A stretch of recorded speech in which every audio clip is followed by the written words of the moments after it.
Quiet, please.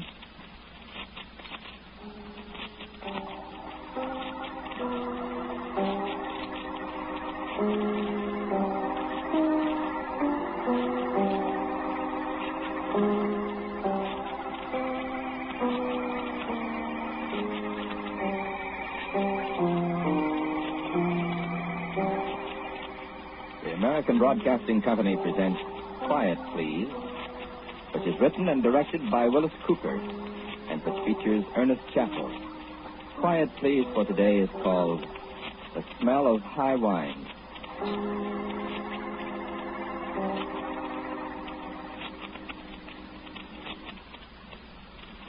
You can talk about nostalgic sounds all you want to.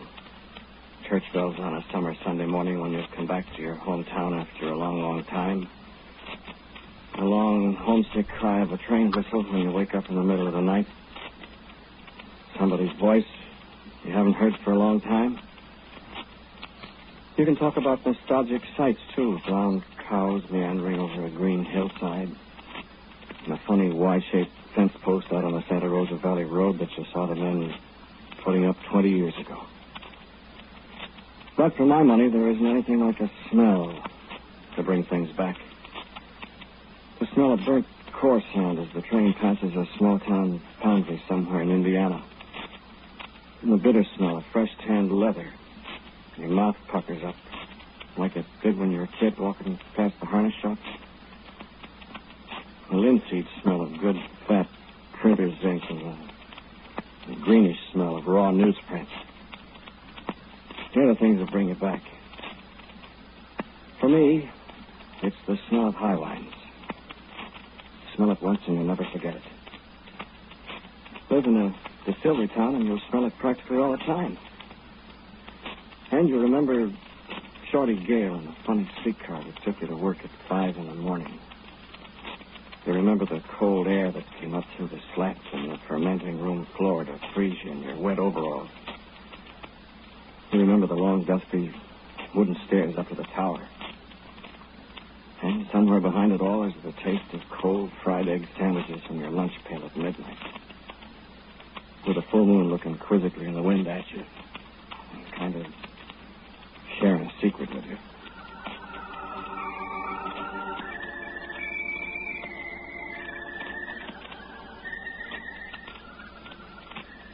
I catch the smell of high wines and I hear a sound that I thought I'd forgotten. And I see a picture I thought I'd forgotten, too. A little room way up at the top of the tower, musty, dusty with white meal.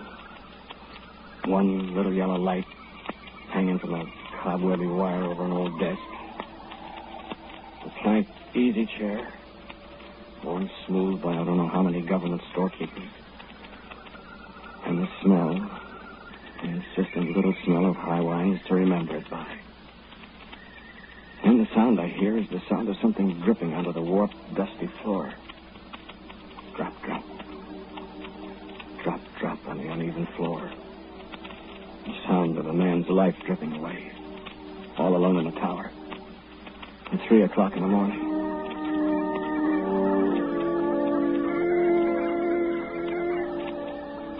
I remember back, and it's more than 30 years ago. I wake up at 3 o'clock in the morning, and I smell high wine. Pungent, sharp, with a kind of vicious cleanness. The coming to life of the sharp alcohols and the esters, released from the prison of the grains they were born in. And the smell brings back the blurred picture of the little room where the man lay across the scarred desk and bled his life away.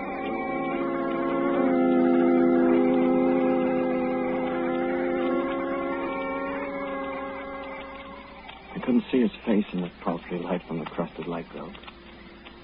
I could see only his dark clothing across the desk, his hand dangling toward the floor. The smell of high wines was strong in that cramped little room. And there was only the drip, drip, drip, drip to hear. And the stain slowly spreading on the floor. And I remember I ran headlong down the stairs and out into the clean air of the night. And I can still feel the uneven ties of the railroad under my feet as I ran away from that place. And I I remember how the smell of high wines pursued me through the dark. And through the day. Through the bright hours of the day. I squandered my sleeping time staring at the walls. Wondering. Waiting for a call that would take me back to that murder room. But when 5 o'clock came and Mother gave me my 20 cents and my lunch pail, and I rode the bumpy streetcar down to the end of the line and walked the last half mile, and climbed the stairs to the fermenting room office, Grover sat on the bench and looked up at me over his first cup of coffee. How are you tonight, Eugene? And Dutch came in with a thermometer and his Stilson wrench and slapped me on the shoulder. Number 10 tabs up to 86, Eugene. Better look at it in about an hour. While you're resting, Eugene, you can repack the new pump if you want it. All right. What's the matter with you? Me? Nothing. You sick? Me? No, I'm not sick. You're as white as a sheet. Listen, Grover. Hmm? What happened? What do you mean, what happened? What happened where? What's the matter with you? Up in the tower. What happened up in the tower? Didn't you hear? Hear what? Last night? I wasn't here last night. It was our night off, don't you remember? Sure. I remember. What are you talking about? Didn't anybody tell you what happened up there last night? Where? In the tower. What happened? A man? Dead? What? Dead man? I saw him. Are you nutty, Eugene? No, I'm not nutty, Grover. I didn't hear about any dead man. Who was it? I don't know. I saw him. It was all over the floor. Blood. Blood? I saw it. What were you doing? Wait a minute, Dutch. Hand me the phone. It ain't connected at night. Okay. Listen, Eugene, you saw a dead man up in the tower? Yeah. Where? I was just up there looking for something to read, and Mr. Files usually has some magazines up there, and I was only up there a minute, and... Was Mr. Files up there? It was his night off. There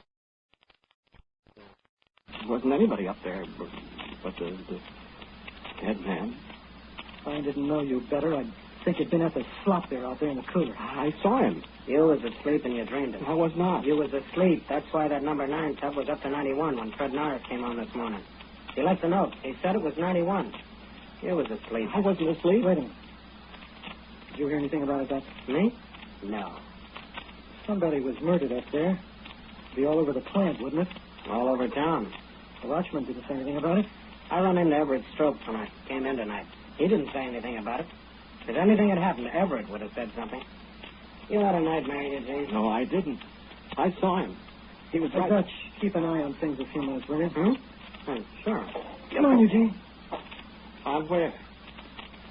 We're going up in the tower and have a look for your dead man. It's dark up there.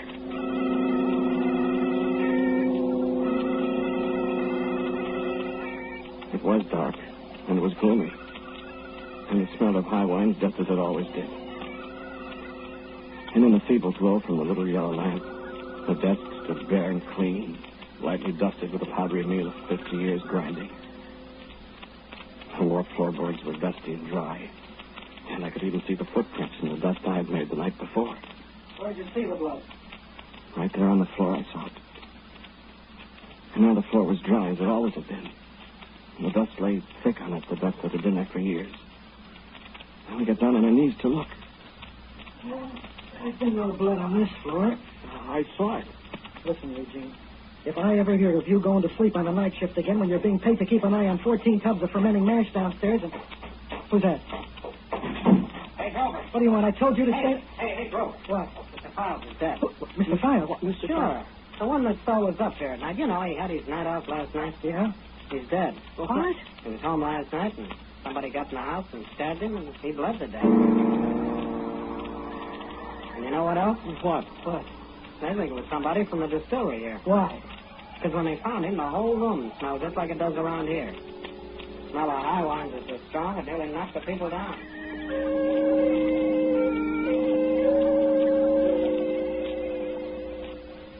Yes, I know what you're thinking. I know you're saying to yourself, he did it. Eugene did it. And he lied when he told about going up in the tower and finding a man bleeding to death. A man that never was there. A man they couldn't find any sign of the next day. You're saying that's a fine alibi, Eugene. And you're saying that business about the smell of high wines is a nice touch. But aren't you forgetting something while you're figuring out your fine theory? Aren't you forgetting that I told my story before Grover and Dutch had heard about how Mr. Files was stabbed by a person or persons unknown?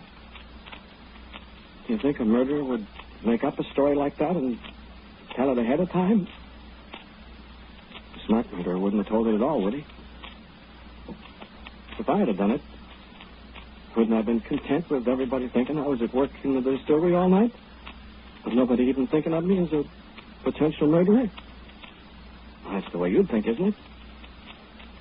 You wouldn't have shut off your mouth about a dead man bleeding to death in Mr. Files' office in a place smelling of high wine long before it came out that Mr. Files really was murdered in his home, and the blood dripping off on the floor, and the smell of high wine's there, too. But they picked me up, and I stayed in the red brick jail behind the courthouse for a long time. When they finally had a trial, I sat there with handcuffs and listened. Now Grover and Dutch told their stories. Yes, sir. He told us just that, the way you've got it down. Yes, sir. He said he saw the dead man in Mr. Files' office. Yes, sir. He said it was about 3 o'clock in the morning. Yes, sir. He was there all alone in the plant by himself. No, sir. He could have left and gone to Mr. Files' house and murdered him, and nobody would have known he left the distillery. No, sir. He wasn't at the distillery when the day shift came on. No, sir. I don't know where he was from 3 o'clock on. And while they were talking in the courtroom, all the time I could smell the smell. Just faintly I could smell the smell of high wines, and there wasn't anything in the courtroom that could make it smell like high wines. And when I asked Ralph Gore, the sheriff, he said he couldn't smell anything at all except the fresh paint where they painted the jury room. And no high wine smell at all. But I could smell it.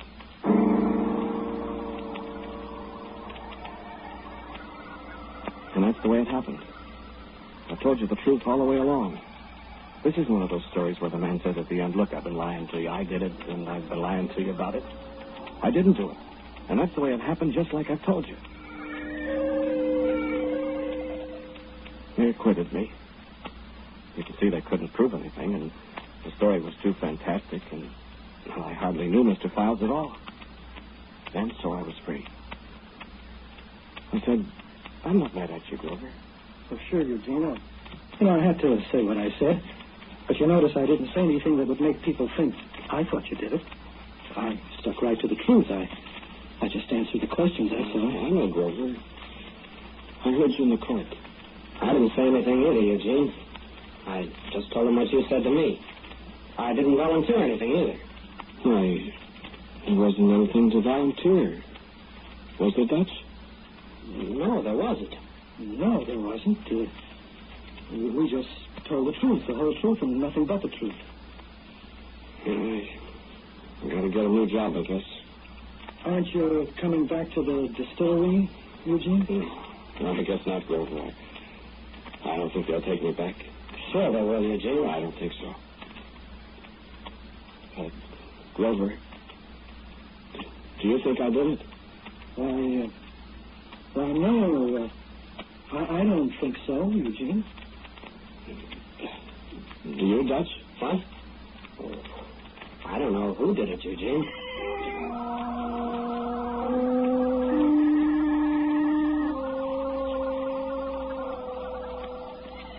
And then I was in Illinois another time, and it was 4 or 5 years later. I never did go back to working in a distillery because if I wanted to get a job that paid any money in the distillery, I guess I had to tell them I had experience. And if I told them how I'd worked and had my experience, they'd write a letter and they'd find out about what happened, and I wouldn't get the job. So I used my middle name and I went to Omaha. I got a job helping bells in a hotel in Omaha, and I made pretty good money. And after a while, I kind of stopped worrying about what had happened back home. And I never heard from anybody at home, so I was all right. There weren't any distilleries in Omaha anyway then. I remember it was the day before Washington's birthday in Omaha. I was sitting fanning the breeze with a house detective in a little room down in the basement where we had a table to play cards and stuff. And after a while, I stood up and I said, well, so I read. I'm going home. What time is it? 11:15. 45 minutes and then I can hit the hay. Wish I had a shot of whiskey. Don't look at me. I know. You don't touch it. I used to have naked. You did? Yes. Before Prohibition. Smells like old Cooley's making some back in the furnace room right now. Smell it? Why? I don't know what that smell is, Red. Yeah, bathtub gin. No, it isn't. Huh? Well, I smelled that before. What is it? That's high wines. Huh? Never mistake that smell. What's high wine? That's what comes out after the first distillation of the mash you make whiskey out of. Well, there's no distillery around here. Only old Cooley. I'm going to see. I'm telling you. I know what that is. I smell. Look out. Cooley's always leaving stuff in the passageway there. I'll look out. Yeah, let's see what this is. Where's the light? Red. What's the matter? Did you break your head? Look. What? A dead man. Huh? I stumbled over a dead man. What? Where? Look. Where? Look. On the floor with something tied around his neck. I don't see. Why, you sap. That's a bundle of old bedspreads that Cooley left laying on the floor. See? I tell you. Oh, he looked just like a dead man with a towel wrapped around his neck. Oh, go on home. Looked just like a fellow I used to know back home. That's... Wait. What's the matter now? That smell. I don't smell anything now. Can't you smell it? That's the smell of high wines. I don't know what you're... Hey, Ed! Yeah? Are you down there? What's the matter? Ed, come in, Chief. What's the matter? Get up to 805 right away. What's the matter? There's a dead guy up there.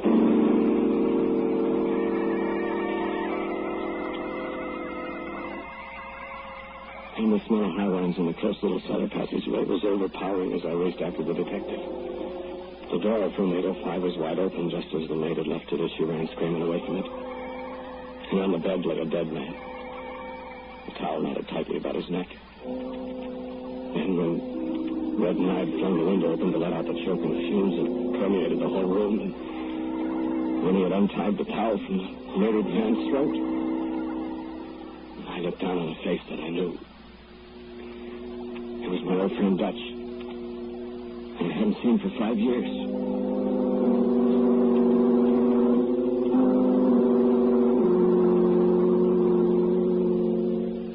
You know, I told you the truth just the same as I did before. I didn't know Dutch was there. I hadn't heard a word from him in all the years I'd been away. And this time I played it safe. Red knew that I'd been with him for an hour. The hour in which Dutch died 9 floors above me. I couldn't have done it. There never was even the slightest suspicion of me, for that matter.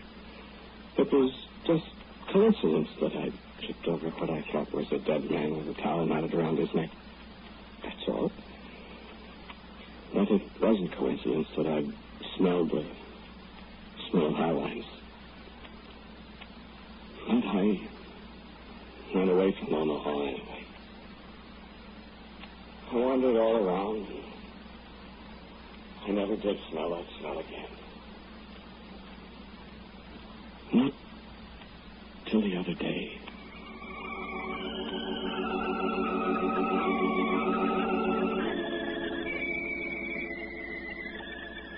I don't think Grover knew me when I came into his office. It had been a long time, and I'd been all over the country. I'd got fat, and I guess I got a little prosperous. I hadn't smelled high wines anywhere in all that time. And Grover, he'd stayed there at home. Now he was the big boss. He was the boss of the works. Well, I wanted to see him for old time's sake. So he had a nice time there in that big oak panel office of his. You know, Dutch died, Eugene. Did he? Out in Omaha. Quite a long time ago. He was traveling for the company, and he was out there, and they found him in his room at the hotel, dead. He did, huh?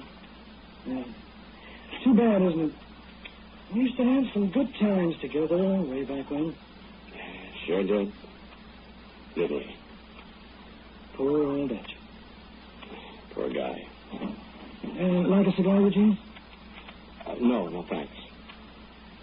You know, I had a funny experience the other day talking about Dutch. You did? Yeah, funny.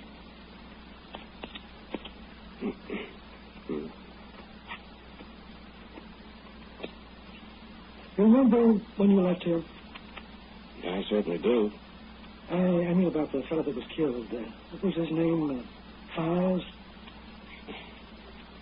Remember? Yes, I remember. That was why you went away, wasn't it? Uh-huh. Let's not talk about it. Remember how you talked about smelling high wines? Yeah, I haven't smelled high wines for years. Not since... Not since when? Well, I haven't either. I was glad when they moved my office uptown. Could get away from that smell.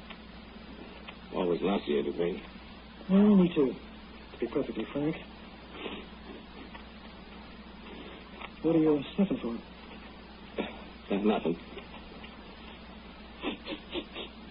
I don't smell anything. I thought I caught a sniff of high wines. No, not in this office, boy. Air conditioning.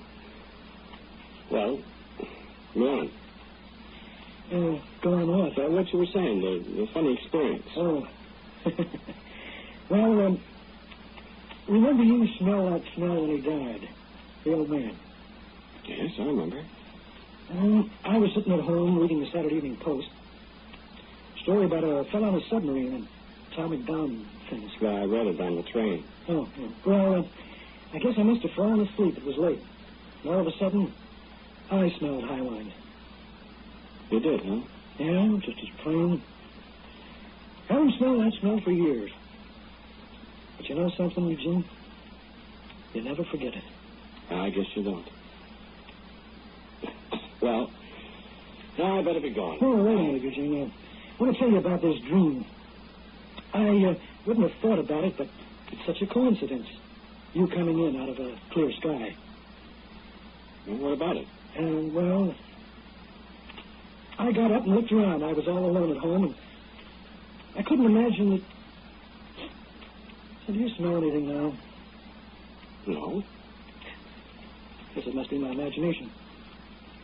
Go on. Well, I thought right away about that old experience of yours. What did you find when you looked?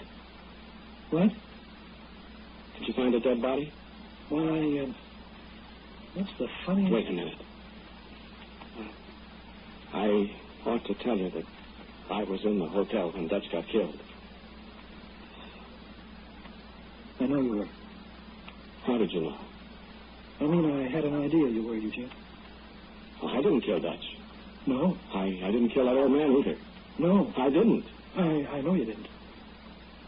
Well, then, how did you know I was there when Dutch died? I guessed. Well, tell me about your dream and the high wine smell.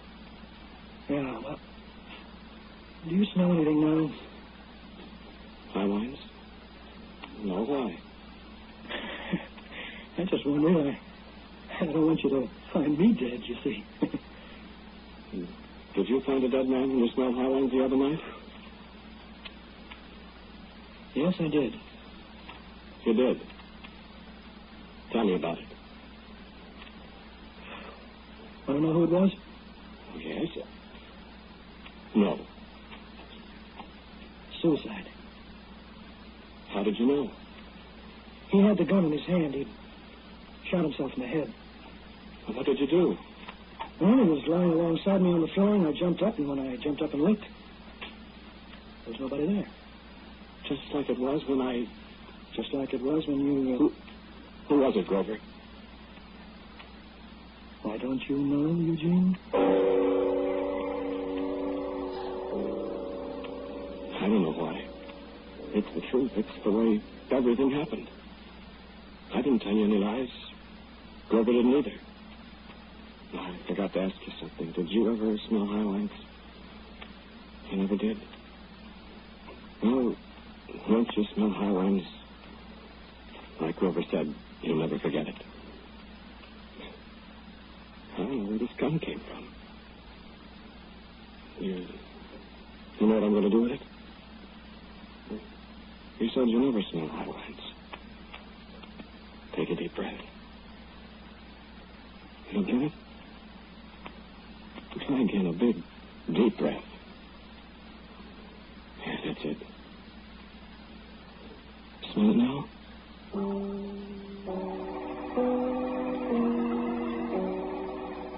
The title of today's Quiet Please story is The Smell of High Wines. It was written and directed by Willis Cooper. The man who spoke to you was Ernest Chappell. And Grover was played by Murray Forbes. Dutch was Frank Thomas Jr. And Walter Black played Red. Music for Quiet Please is, as usual, by Albert Berman. Now for the word about next week, Willis Cooper. Thank you for listening to Quiet Please. My story for you for next week is called A Time for Living. And so, until next week at the same time, I'm quietly yours, Ernest Chappell. This is ABC, the American Broadcasting Company. This is WJZ, New York's first station.